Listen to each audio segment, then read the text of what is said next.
ಎಲ್ಲರಿಗೂ ನಮಸ್ಕಾರ. ನಾನು ವಾಸು HB, ಇತಿಹಾಸ ಉಪನ್ಯಾಸಕರು, ಸರ್ಕಾರಿ ಪದವಿ ಪೂರ್ವ ಕಾಲೇಜು, ಅನಿಕೇತನ ರಸ್ತೆ, ಕುವೆಂಪು ನಗರ, ಮೈಸೂರು.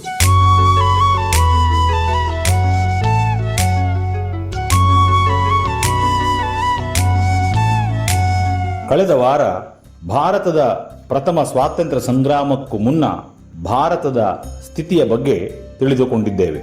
ಈ ದಿನ 1857ರ ಭಾರತದ ಪ್ರಥಮ ಸ್ವಾತಂತ್ರ್ಯ ಸಂಗ್ರಾಮಕ್ಕೆ ಕಾರಣಗಳನ್ನು ತಿಳಿದುಕೊಳ್ಳೋಣ. ಭಾರತದಲ್ಲಿ ಬ್ರಿಟಿಷರ ದುರಾಡಳಿತದ ವಿರುದ್ಧ ಹಲವು ವಿರೋಧಗಳು ಆರಂಭವಾದವು. ಬ್ರಿಟಿಷರ ವಿರುದ್ಧದ ಅಸಮಾಧಾನವು 1857ರಲ್ಲಿ ಮಹಾ ಪ್ರತಿಭಟನೆಯ ರೂಪದಲ್ಲಿ ಸ್ಫೋಟಿಸಿತು. ಇದನ್ನು ಬ್ರಿಟಿಷರು ಸಿಪಾಯಿ ದಂಗೆ ಎಂದು ಕರೆದರೆ, ಭಾರತೀಯರು ಭಾರತದ ಪ್ರಥಮ ಸ್ವಾತಂತ್ರ್ಯ ಸಂಗ್ರಾಮ ಎಂದು ಕರೆದರು. ಬ್ರಿಟಿಷ್ ಇತಿಹಾಸಕಾರ VA Smith, sir John Lawrence, Thomson ಮುಂತಾದವರು ಈ ಘಟನೆಯಲ್ಲಿ ಕೆಲವೇ ರಾಜರು, ಸೈನಿಕರು ಮಾತ್ರ ಭಾಗವಹಿಸಿದ್ದರು, ಇದು ಕೇವಲ ಉತ್ತರ ಭಾರತಕ್ಕೆ ಮಾತ್ರ ಸೀಮಿತವಾಗಿತ್ತು, ಅದಕ್ಕಾಗಿ ಈ ಪ್ರತಿಭಟನೆಯನ್ನು ಸಿಪಾಯಿ ದಂಗೆ ಎಂದು ಕರೆದರು. ಆದರೆ VD ಸಾವರ್ಕರ್ ಭಾರತದ ಪ್ರಥಮ ಸ್ವಾತಂತ್ರ್ಯ ಸಂಗ್ರಾಮ 1857 ಎಂಬ ಪುಸ್ತಕ ಬರೆದು ಇದನ್ನು ಪ್ರಥಮ ಸ್ವಾತಂತ್ರ್ಯ ಸಂಗ್ರಾಮವೆಂದು ಕರೆದರು. ಅಶೋಕ್ ಮೆಹ್ತಾ, KM ಫಣಿಕರ್ ಮೊದಲಾದವರು ಇದಕ್ಕೆ ಧನಿಗೂಡಿಸಿದರು. ಏನೇ ಆಗಲಿ, ಈ ಘಟನೆಯ ಮೂಲಕ ಭಾರತೀಯರ ಆಂತರ್ಯದಲ್ಲಿ ಜಗಮಗಿಸುತ್ತಿದ್ದ ರಾಷ್ಟ್ರೀಯತೆಯ ಜ್ವಾಲೆಯ ಬಿಸಿ ಬ್ರಿಟಿಷರನ್ನು ತಟ್ಟಿತು. 1857ರಲ್ಲಿ ಸಂಭವಿಸಿದ ಈ ದಂಗೆಗೆ ಕಾರಣಗಳನ್ನು ಹಲವು ಶೀರ್ಷಿಕೆಗಳ ಅಡಿಯಲ್ಲಿ ತಿಳಿದುಕೊಳ್ಳೋಣ. ಕನ್ನಡ ನಾಡಿನ ವೀರರಮಣಿಯ, ಗಂಡು ಭೂಮಿಯ ವೀರನಾರಿಯ ಚರಿತೆಯ ನಾನು ಹಾಡುವೆ. ಕನ್ನಡ ನಾಡಿನ ವೀರರಮಣಿಯ, ಗಂಡು ಭೂಮಿಯ ವೀರನಾರಿಯ ಚರಿತೆಯ ನಾನು ಹಾಡುವೆ. ಮೊದಲಿಗೆ ರಾಜಕೀಯ ಕಾರಣಗಳು. ಭಾರತದಲ್ಲಿ ಬ್ರಿಟಿಷರು ದೊಡ್ಡ ಸಾಮ್ರಾಜ್ಯ ಸ್ಥಾಪಿಸಿ ತಮ್ಮ ಆಡಳಿತ ನಡೆಸಬೇಕೆಂಬ ದೃಷ್ಟಿಯಿಂದ ಅನೇಕ ನೀತಿಗಳನ್ನು ಜಾರಿಗೆ ತಂದರು. ಲಾರ್ಡ್ ಡಾಲ್ಹೌಸಿಯು ಜಾರಿಗೆ ತಂದ ದತ್ತು ಮಕ್ಕಳಿಗೆ ಹಕ್ಕಿಲ್ಲ ಎಂಬ ನೀತಿಯಿಂದ ಸತಾರ, ನಾಗಪುರ, ಝಾನ್ಸಿ, ಜೈಪುರ, ಸಂಬಲ್ಪುರ, ಉದಯಪುರ ಮುಂತಾದ ದೇಶೀಯ ರಾಜ್ಯಗಳನ್ನು ವಶಪಡಿಸಿಕೊಂಡನು. ಪೇಶ್ವೆ 2ನೇ ಬಾಜಿರಾಯನ ದತ್ತುಪುತ್ರ ನಾನಾ ಸಾಹೇಬನನ್ನು ಪೇಶ್ವೆ ಹುದ್ದೆಗೆ ಅನರ್ಹಗೊಳಿಸಿ ಅವನಿಗೆ ಕೊಡುತ್ತಿದ್ದ 8 ಲಕ್ಷ ರೂಪಾಯಿಗಳ ವರ್ಷಾಸನವನ್ನು ನಿಲ್ಲಿಸಿದನು. ಬುಂದೇಲ್ಖಂಡದ ಝಾನ್ಸಿಯಲ್ಲಿ ಗಂಗಾಧರ ರಾಯನು ಸಂತಾನವಿಲ್ಲದೆ ಗತಿಸಿದಾಗ ಅವನ ರಾಣಿ ಲಕ್ಷ್ಮೀಬಾಯಿ ದತ್ತು ತೆಗೆದುಕೊಳ್ಳಲು ಯತ್ನಿಸಿದಳು. ಅದನ್ನು ಮನ್ನಿಸದ ಡಾಲ್ಹೌಸಿ ಝಾನ್ಸಿಯನ್ನು ಕಿತ್ತುಕೊಂಡನು. ಜಗದೀಶ್ಪುರದ ಕುನ್ವರ್ ಸಿಂಗ್ ಕೂಡ ಇದರಿಂದ ರಾಜ್ಯ ಕಳೆದುಕೊಂಡನು. ಔಧ್ನ ನವಾಬ ವಾಜಿದ್ ಅಲಿಯು ಬ್ರಿಟಿಷರಿಗೆ ನಿಷ್ಠೆಯಿಂದಿದ್ದನು. ಆದರೆ ದುರಾಡಳಿತದ ನೆಪವೊಡ್ಡಿ ಔಧನ್ನು ಕಿತ್ತುಕೊಂಡನು. ಔಧನ್ನು ಕಿತ್ತುಕೊಂಡಿದ್ದಕ್ಕೆ ಬ್ರಿಟಿಷ್ ಸೈನ್ಯದಲ್ಲಿದ್ದ ಔಧ್ ಪ್ರಾಂತ್ಯದ ಸೈನಿಕರು ಸಿಡಿದೆದ್ದರು. ಅಲ್ಲದೆ ಆಡಳಿತದ ಲೋಪದೋಷಗಳ ಕಾರಣ ಬರ್ಮಾ, ಅಸ್ಸಾಂ, ಕೊಡಗು, ಸಿಂಧ್ ಮತ್ತು ಪಂಜಾಬ್ನ ಭಾಗಗಳನ್ನು ವಶಪಡಿಸಿಕೊಂಡರು. ಈ ನಿಲುವು ಆ ಪ್ರದೇಶಗಳ ಜನರಲ್ಲಿ ವಿರೋಧಿ ಭಾವನೆಯನ್ನು ಬೆಳೆಸಿ ಕ್ರಾಂತಿಗೆ ಮುಖ ಮಾಡುವಂತೆ ಮಾಡಿತು. ಲಾರ್ಡ್ ವೆಲ್ಲೆಸ್ಲಿಯು ಜಾರಿಗೆ ತಂದ ಸಹಾಯಕ ಸೈನ್ಯ ಪದ್ಧತಿಯನ್ನು ಅಳವಡಿಸಿಕೊಂಡಿದ್ದ ಕೆಲವು ಭಾರತೀಯ ಸಂಸ್ಥಾನಗಳು ಬ್ರಿಟಿಷರ ಅಪಾರ ಸೈನಿಕ ವೆಚ್ಚವನ್ನು ಭರಿಸಲು ಸಾಧ್ಯವಾಗದೆ ಬ್ರಿಟಿಷರ ಪ್ರಭುತ್ವದಿಂದ ಸಹಜವಾಗಿಯೇ ತಮ್ಮ ಅಸಂತೃಪ್ತಿಯನ್ನು ವ್ಯಕ್ತಪಡಿಸಿದರು. ಬ್ರಿಟಿಷರು ಅನುಸರಿಸಿದ ಆಕ್ರಮಣ ನೀತಿ, ಬಿರುದು ಬಾವಲಿಗಳು ವರ್ಷಾಸನಗಳ ರದ್ದತಿ ನೀತಿ ಭಾರತೀಯ ರಾಜರುಗಳ ನೆಮ್ಮದಿಯನ್ನು ಹಾಳುಗೆಡುವಿತು. ಅಲ್ಲದೆ ಇಡೀ ಭಾರತದ ಸ್ವಾಸ್ಥ್ಯದ ಬುಡವನ್ನೇ ಅಲುಗಾಡಿಸಿತು. ಹೈದರಾಬಾದಿನ ನಿಜಾಮನು ಸಹಾಯಕ ಸೈನ್ಯ ಪದ್ಧತಿಗೆ ಅನುಗುಣವಾಗಿ ಸೈನಿಕರಿಗೆ ವೇತನದ ಬಾಕಿ ಹಣವನ್ನು ಕೊಡದ ಕಾರಣ ಡಾಲ್ ಹೌಸಿಯು ಬೀರರ್ ಪ್ರಾಂತ್ಯವನ್ನು ಬಾಕಿ ಹಣಕ್ಕೆ ಒಪ್ಪಿಸಿಕೊಂಡದ್ದು. ಮೊಘಲ್ ಸಾಮ್ರಾಜ್ಯದ ವೈಭವವನ್ನು ನಿರ್ನಾಮ ಮಾಡಲು ಸುಲ್ತಾನನನ್ನು ಅರಮನೆಯಿಂದ ಹೊರಹಾಕಿದುದು ಮತ್ತಿತರ ಬ್ರಿಟಿಷರ ಕುತಂತ್ರಗಳು ಮುಸ್ಲಿಮರ ಮನಸ್ಸಿನ ಭಾವನೆಗಳನ್ನು ಘಾಸಿಗೊಳಿಸಿದವು. ಹೀಗೆ ರಾಜಕೀಯವಾಗಿ ಬ್ರಿಟಿಷರು ಕೈಗೊಂಡ ಅನೀತಿ ಮತ್ತು ಅನ್ಯಾಯದ ಆದೇಶಗಳು 1857ರ ದಂಗೆಗೆ ಕಾರಣವಾದವು. ಆಡಳಿತಾತ್ಮಕ ಕಾರಣಗಳು. ಬ್ರಿಟಿಷರು ಭಾರತೀಯ ಕ್ರಮದ ಆಡಳಿತ ವ್ಯವಸ್ಥೆಯನ್ನು ತೊರೆದು ತಮ್ಮದೇ ಆದ ಆಡಳಿತ ಕ್ರಮವನ್ನು ಜಾರಿಗೆ ತಂದರು. ನಮ್ಮವರು ತೀರಾ ಹೊಸದಾದ ಆಡಳಿತ ವ್ಯವಸ್ಥೆಗೆ ಹೊಂದಿಕೊಳ್ಳಲು ಕಷ್ಟಪಡುವಂತಾಗಿ ವಿರೋಧಿಸಲಾರಂಭಿಸಿದರು. 1852ರಲ್ಲಿ ಜಾರಿಗೆ ತಂದ ಇನಾಮ್ ಕಮಿಷನ್ ಮೂಲಕ ಹಿಂದೆ ಭಾರತೀಯ ರಾಜರು ಶಿಕ್ಷಣ ಸಂಸ್ಥೆಗಳಿಗೆ, ವಿದ್ವಾಂಸರಿಗೆ, ಸಾಧು ಸಂತರಿಗೆ ನೀಡಿದ್ದ ಉದಾರ ಧಾರ್ಮಿಕ ಕೊಡುಗೆಯನ್ನು, ಭೂಮಿಯನ್ನು ಹಿಂತೆಗೆದುಕೊಂಡರು. ಶಿಕ್ಷಣ ಸಂಸ್ಥೆಗಳಿಗೆ ಈ ಹಿಂದೆ ನೀಡಿದ್ದ ಸಂಪೂರ್ಣ ಕಂದಾಯ ವಿನಾಯಿತಿಯನ್ನು ತೆರವುಗೊಳಿಸಿ ಕಂದಾಯ ವಿಧಿಸಿದರು. ಆಡಳಿತದ ಉನ್ನತ ಸಿವಿಲ್ ಮತ್ತು ಸೈನಿಕ ಹುದ್ದೆಗಳನ್ನು ಆಂಗ್ಲರಿಗೆ ನೀಡಿ ಭಾರತೀಯರನ್ನು ಆಡಳಿತದಿಂದ ದೂರವಿಟ್ಟರು. ಭಾರತೀಯರು ಎಷ್ಟೇ ಪ್ರತಿಭಾವಂತರಾದರೂ ಸೇವಕರಂತಹ ಕೆಳದರ್ಜೆಯ ಹುದ್ದೆಗಳಿಗೆ ಸೀಮಿತಗೊಳಿಸಿದರು. ಅಲ್ಲದೆ ಆಂಗ್ಲ ಅಧಿಕಾರಿಗಳ ವೇತನ ಭಾರತೀಯರಿಗಿಂತ ತುಂಬ ಹೆಚ್ಚಾಗಿದ್ದಿತು. ಆಂಗ್ಲ ಅಧಿಕಾರಿಗಳು ಭಾರತೀಯರನ್ನು ತುಂಬ ನಿಕೃಷ್ಟವಾಗಿ ಕಾಣುತ್ತಿದ್ದರು. ಇದು ಅವರು ಬಿತ್ತಿದ ಮೊದಲ ವರ್ಣಭೇದ ನೀತಿ. ಮುಸ್ಲಿಂ ಆಡಳಿತದಲ್ಲಿ ಈ ಹಿಂದೆ ಉನ್ನತ ಸ್ಥಾನಮಾನ ಪಡೆದಿದ್ದ ಅಧಿಕಾರಿ ವರ್ಗಕ್ಕೆ ಈ ಜನಾಂಗೀಯ ನೀತಿ ಸರಿಬೀಳಲಿಲ್ಲ. ಬ್ರಿಟಿಷ್ ಆಡಳಿತ ಅದಕ್ಷತೆಯಿಂದ ಮತ್ತು ಭ್ರಷ್ಟಾಚಾರದಿಂದ ಕೂಡಿತ್ತು. ಆಂಗ್ಲ ನೌಕರಶಾಹಿಗೆ ಭಾರತೀಯರ ಬಗ್ಗೆ ಸಹನೆ ಇರಲಿಲ್ಲ. ಭಾರತೀಯರ ಆದಾಯದಿಂದ ಜೀವಿಸುವ ಮುಟ್ಟಾಳ ವರ್ಗವದು. ಪರ್ಷಿಯನ್ ಬದಲಿಗೆ ಇಂಗ್ಲಿಷ್ ಭಾಷೆಯನ್ನು ಆಡಳಿತ ಭಾಷೆಯಾಗಿ ಜಾರಿಗೆ ತಂದಿದುದು ಕೂಡ ಭಾರತೀಯರ ಅತೃಪ್ತಿಗೆ ಕಾರಣವಾಯಿತು. ಬ್ರಿಟಿಷರು ಬಿಹಾರ, ಬಂಗಾಳ, ಒರಿಸ್ಸಾ ಮತ್ತಿತರ ಪ್ರಾಂತ್ಯಗಳ ಕಂದಾಯ ವಸೂಲಿಗಾಗಿ ಮೊದಲು ಭಾರತೀಯ ಅಧಿಕಾರ ವರ್ಗವನ್ನು ನೇಮಿಸಿದ್ದರು. ಆದರೆ ಕೆಲ ಸಮಯದ ನಂತರ ತಮ್ಮವರೇ ಆದ ಕಲೆಕ್ಟರುಗಳನ್ನು ನೇಮಿಸಿಕೊಂಡು ಬಲವಂತವಾಗಿ ಕಂದಾಯ ವಸೂಲಿ ಮಾಡಲಾರಂಭಿಸಿದರು.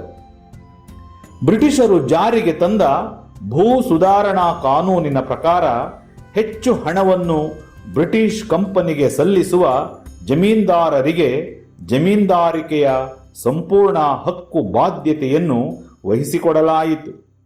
ಈ ಜಮೀನ್ದಾರರು ತಮ್ಮ ಏಕಸ್ವಾಮ್ಯವನ್ನು ಉಳಿಸಿಕೊಳ್ಳಲು ರೈತರ ಮೇಲೆ ಅಧಿಕ ತೆರಿಗೆಗಳನ್ನು ವಿಧಿಸಲಾರಂಭಿಸಿದರು. ಇದರಿಂದ ರೈತರು ಅಪಾರ ಸಂಕಷ್ಟಕ್ಕೆ ಸಿಲುಕಿ ಬ್ರಿಟಿಷ್ ಆಡಳಿತದ ವಿರುದ್ಧ ತಿರುಗಿ ಬೀಳುವಂತಾಯಿತು. ಡಾಲ್ ಹೌಸಿಯ ದತ್ತು ಮಕ್ಕಳಿಗೆ ಹಕ್ಕಿಲ್ಲವೆಂಬ ನೀತಿಯನ್ನು ಭೂ ಮಾಲೀಕತ್ವಕ್ಕೂ ವಿಸ್ತರಿಸಿದ್ದರಿಂದ ಆನುವಂಶಿಕವಾಗಿ ಭೂ ಮಾಲೀಕತ್ವ ಹೊಂದಿದ್ದ ಭೂಮಾಲೀಕರು ಅಪಾರ ಭೂಮಿಯನ್ನು ಕಳೆದುಕೊಂಡು ಬ್ರಿಟಿಷರ ವಿರೋಧಿಗಳಾದರು. ಬ್ರಿಟಿಷ್ ಆಡಳಿತದಲ್ಲಿದ್ದ ಹಿರಿಯ ಅಧಿಕಾರಿ ವರ್ಗವು ಆಂಗ್ಲರಾಗಿದ್ದು ಅವರ ಆಡಳಿತ ವೆಚ್ಚ ದುಬಾರಿಯಾಗಿತ್ತು.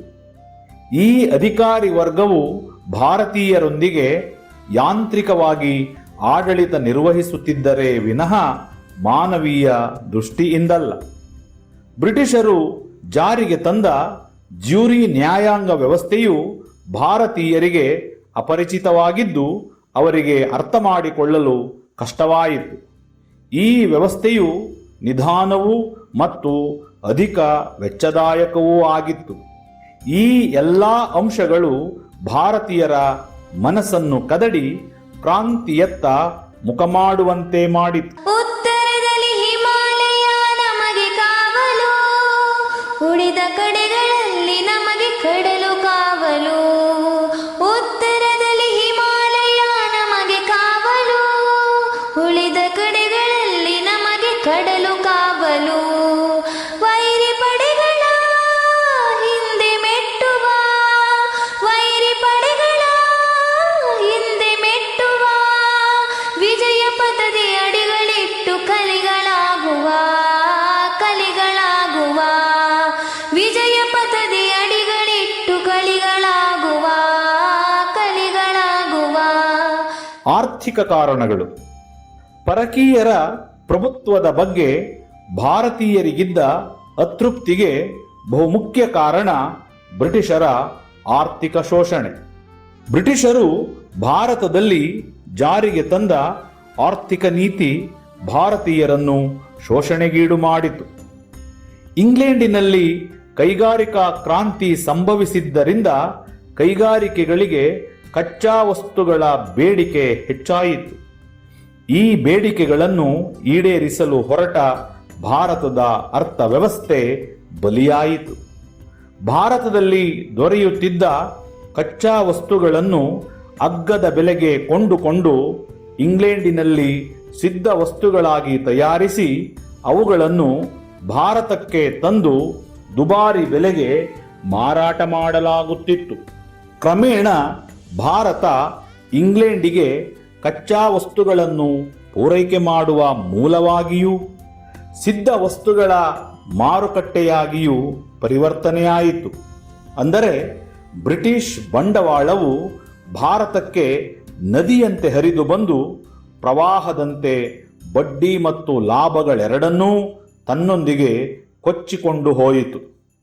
ನೆಹರೂರವರು ತಮ್ಮ ಡಿಸ್ಕವರಿ ಆಫ್ ಇಂಡಿಯಾ ಕೃತಿಯಲ್ಲಿ ಭಾರತದಿಂದ ಇಂಗ್ಲೆಂಡಿಗೆ ವಿಪುಲ ಪ್ರಮಾಣದಲ್ಲಿ ಸಂಪತ್ತು ಕೊಚ್ಚಿ ಹೋಯಿತು ಎಂದಿದ್ದಾರೆ.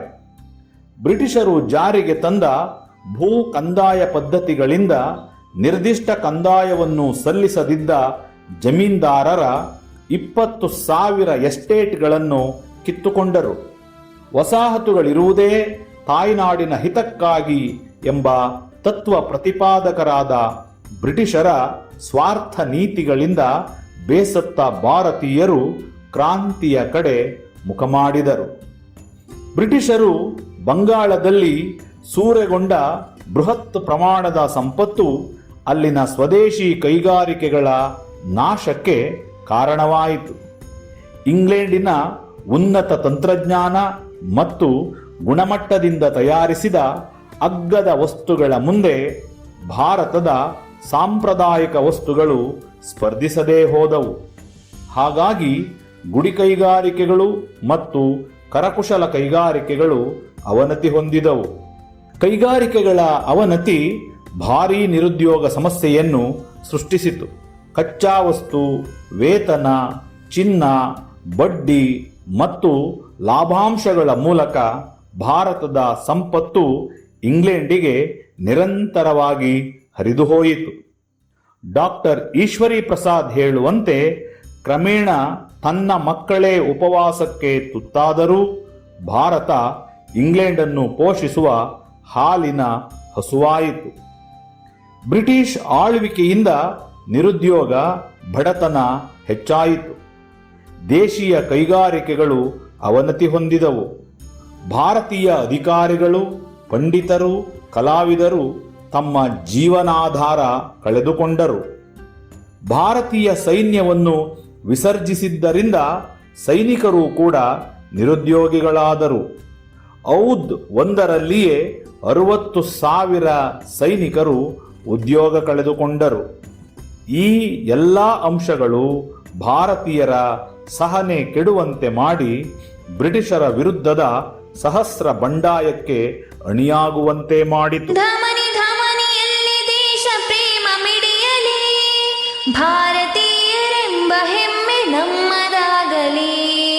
ಧಮನಿ ಧಮನಿಯಲ್ಲಿ ದೇಶ ಪ್ರೇಮ ಮಿಡಿಯಲಿ, ಭಾರತೀಯರೆಂಬ ಹೆಮ್ಮೆ ನಮ್ಮದಾಗಲಿ. ಭಾರತಾಂಬೆಗೆ ನಾವು ನಮಿಸುವ, ಭಾರತಾಂಬೆಗೆ ನಾವು ನಮಿಸುವ, ಸತ್ಯಮೇವ ಜಯತೆ ಎಂದು ಜಗಕ್ಕೆ ಸಾರುವ, ಜಗಕ್ಕೆ ಸಾರುವ, ಸತ್ಯಮೇವ ಜಯತೆ ಎಂದು ಜಗಕ್ಕೆ ಸಾರುವ, ಜಗಕ್ಕೆ ಸಾರುವ. ಸಾಮಾಜಿಕ ಮತ್ತು ಧಾರ್ಮಿಕ ಕಾರಣಗಳು. ಸಾಮಾಜಿಕವಾಗಿ ಬ್ರಿಟಿಷ್ ಆಳ್ವಿಕೆಯಿಂದ ಭಾರತೀಯರಲ್ಲಿ ಕೆಲವು ಅಸಮಾಧಾನಗಳು ಕಾಣಿಸಿಕೊಂಡವು. ಬ್ರಿಟಿಷರು ಜಾರಿಗೆ ತಂದ ಸತಿ ಸಹಗಮನ ನಿಷೇಧ, ಬಾಲ್ಯ ವಿವಾಹ ನಿಷೇಧ, ವಿಧವಾ ಮರುವಿವಾಹದ ಪ್ರೋತ್ಸಾಹ, ಶಿಶುಹತ್ಯೆಯ ನಿಷೇಧ, ಬಹುಪತ್ನಿತ್ವ ಮತ್ತು ನರಬಲಿಯ ನಿಷೇಧ ಇವೆಲ್ಲವೂ ಸುಧಾರಿತ ಕ್ರಮಗಳೆನಿಸಿದರೂ ಸಂಪ್ರದಾಯವಾದಿ ಹಿಂದೂಗಳು ತಮ್ಮ ಸಂಪ್ರದಾಯವನ್ನು ಮತ್ತು ಧರ್ಮವನ್ನು ಕೆಡಿಸುವ ವಿಧಾನಗಳೆಂದೇ ಭಾವಿಸಿದರು. ಅಲ್ಲದೆ ಬ್ರಿಟಿಷರು ಇಂಗ್ಲಿಷ್ ಶಿಕ್ಷಣವನ್ನು ಜಾರಿಗೆ ತಂದುದಲ್ಲದೆ ಭಾರತವನ್ನೇ ಕ್ರೈಸ್ತ ದೇಶವನ್ನಾಗಿ ಪರಿವರ್ತಿಸಿ ಯೇಸು ಕ್ರಿಸ್ತನ ಧ್ವಜವನ್ನು ಭಾರತದಾದ್ಯಂತ ಹಾರಿಸಲು ಎಣಿಸಿದುದು ಭಾರತೀಯರ ವಿರೋಧಕ್ಕೆ ಕಾರಣವಾಯಿತು. ಇಂಗ್ಲಿಷರೇ ಹೇಳುವಂತೆ ಕ್ರಿಸ್ತನ ಧ್ವಜ ಭಾರತದ ಒಂದು ಕೊನೆಯಿಂದ ಮತ್ತೊಂದು ಕೊನೆಗೆ ಹಾರಾಡುವಂತೆ ಮಾಡಲು ವಿಶಾಲವಾದ ಈ ಹಿಂದೂಸ್ತಾನವನ್ನೇ ದೇವರು ಇಂಗ್ಲೆಂಡಿಗೆ ಕರುಣಿಸಿದ್ದಾನೆ ಎಂಬುದು ಆ ಪರಿಸ್ಥಿತಿಯ ತೀವ್ರತೆಯನ್ನು ತಿಳಿಸುತ್ತದೆ. ಭಾರತೀಯರ ಬಗ್ಗೆ ತೋರಿಸುತ್ತಿದ್ದ ವರ್ಣಭೇದ ನೀತಿ, ಸಾಮಾಜಿಕ ಪ್ರತ್ಯೇಕತಾ ಭಾವನೆ, ಅಸಹಕಾರಿ ನಡತೆಗಳು ಭಾರತೀಯರನ್ನು ಕೆರಳಿಸಿದವು. ಬ್ರಿಟಿಷ್ ಪ್ರಜೆಯು ಬೀದಿಯಲ್ಲಿ ಎದುರಾದರೆ ಭಾರತೀಯರು ನಿಂತು ಗೌರವ ಸಲ್ಲಿಸಬೇಕಿತ್ತು.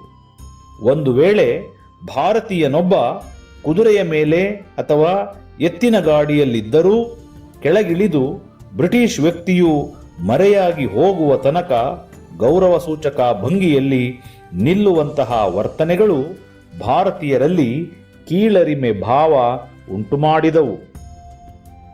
ಕ್ರೈಸ್ತ ಮಿಷನರಿಗಳು ಸ್ಥಾಪಿಸಿದ ಶಿಕ್ಷಣ ಸಂಸ್ಥೆಗಳು ಕ್ರೈಸ್ತ ಮತದ ಬಗೆಗಿನ ಪ್ರಚಾರ ಕೈಗೊಂಡವು ಹಾಗೂ ವಿದ್ಯಾರ್ಥಿಗಳನ್ನು ಕ್ರೈಸ್ತ ಧರ್ಮಕ್ಕೆ ಮತಾಂತರ ಮಾಡಲು ಯತ್ನಿಸತೊಡಗಿದವು. ಶಾಲಾ ಕಾಲೇಜುಗಳಲ್ಲಿ ಬೈಬಲ್ ಕಲಿಕೆ ಕಡ್ಡಾಯವಾಗಿತ್ತು. ಸರ್ಕಾರಿ ಬಂದಿಖಾನೆಗಳನ್ನು ಮತಾಂತರದ ನೆಲೆಗಳನ್ನಾಗಿ ಮಾಡಲು ದಿನನಿತ್ಯ ಕೈದಿಗಳಿಗೆ ಕ್ರೈಸ್ತ ತತ್ವವನ್ನು ಕಲಿಸಲಾಗುತ್ತಿತ್ತು ಹಾಗೂ ಪ್ರತಿ ಭಾನುವಾರ ಬೈಬಲ್ನ ಪ್ರವಚನ ನಡೆಸಲಾಗುತ್ತಿತ್ತು. ಜೊತೆಗೆ ಹಿಂದೂ ಧರ್ಮದಲ್ಲಿನ ಅಲ್ಪ ದೋಷಗಳನ್ನು ಉತ್ಪ್ರೇಕ್ಷೆ ಮಾಡಿ ಟೀಕಿಸಲಾಗುತ್ತಿತ್ತು. ಕ್ಷಾಮ ಬರಗಾಲಗಳ ಕಾಲದಲ್ಲಿ ಆಹಾರದ ಕೊರತೆಯಿಂದ ನರಳುತ್ತಿದ್ದ ಬಡ ಜನರನ್ನು ಕ್ರೈಸ್ತರನ್ನಾಗಿ ಮತಾಂತರ ಮಾಡಲಾಗುತ್ತಿತ್ತು. ಲಾರ್ಡ್ ಮೆಕಾಲೆ ಹಿಂದೂ ಧರ್ಮ ಗ್ರಂಥಗಳನ್ನು ಟೀಕಿಸಿ ಅನೇಕ ಪ್ರಬಂಧಗಳನ್ನು ಬರೆದು ಭಾರತೀಯ ಹಿಂದೂ ಶಾಸ್ತ್ರ ಗ್ರಂಥಗಳಿಗೆ ಯಾವುದೇ ಮಹತ್ವವಿಲ್ಲದಂತೆ ಮಾಡಿದ್ದು ವಿದ್ಯಾವಂತ ಹಿಂದೂಗಳಲ್ಲಿ ಸಿಟ್ಟಿನ ಮನೋಭಾವ ಹುಟ್ಟಿಸಿತು. ಬಣ್ಣದ ಹೆಸರಿನಲ್ಲಿ ಬ್ರಿಟಿಷರು ತೋರಿದ ಜನಾಂಗೀಯ ತಾರತಮ್ಯ ನೀತಿ ಭಾರತೀಯರಲ್ಲಿ ಅತೃಪ್ತಿ ತಂದಿತು. ಹಿಂದೂ ದೇವಾಲಯಗಳಿಗೆ, ಮುಸ್ಲಿಂ ಮಸೀದಿಗಳಿಗೆ ಸೇರಿದ ಭೂಮಿಯ ಮೇಲೆ ತೆರಿಗೆ ವಿಧಿಸಿದ್ದೂ ಕೂಡ ಹಿಂದೂ ಮುಸ್ಲಿಂ ಆಕ್ರೋಶಕ್ಕೆ ಕಾರಣವಾಯಿತು. ಹಿಂದೂಗಳ ಮನಸ್ಸಿನಲ್ಲಿ ಬ್ರಿಟಿಷ್ ಸರ್ಕಾರವು ಕಾಲಾನುಕ್ರಮೇಣವಾಗಿ ನಿಯಮಿತವಾಗಿ ಸನಾತನ ಹಿಂದೂ ಧರ್ಮ ಮತ್ತು ಸತ್ ಸಂಪ್ರದಾಯಗಳನ್ನು ನಾಶ ಮಾಡಿ ಭಾರತವನ್ನು ಕ್ರೈಸ್ತ ಧರ್ಮದ ರಾಷ್ಟ್ರವನ್ನಾಗಿ ಪರಿವರ್ತಿಸುತ್ತಿದ್ದಾರೆಂಬ ಭಾವನೆ ಬಲವಾಗಿ ಜನರನ್ನು ಕ್ರಾಂತಿ ಏಳಲು ಪ್ರಚೋದಿಸಿದರು. ವೀರಧೀರರಾಳಿದ ಭವ್ಯ ಭಾರತ ನಮ್ಮ ಭಾರತ, ಶಾಂತಿ ಸ್ನೇಹ ಸೌಹಾರ್ದ ಇಲ್ಲಿ ಸಂತತ, ಇಲ್ಲಿ ಸಂತತ, ಶಾಂತಿ ಸ್ನೇಹ ಸೌಹಾರ್ದ ಇಲ್ಲಿ ಸಂತತ, ಇಲ್ಲಿ ಸಂತತ, ಇಲ್ಲಿ ಸಂತತ.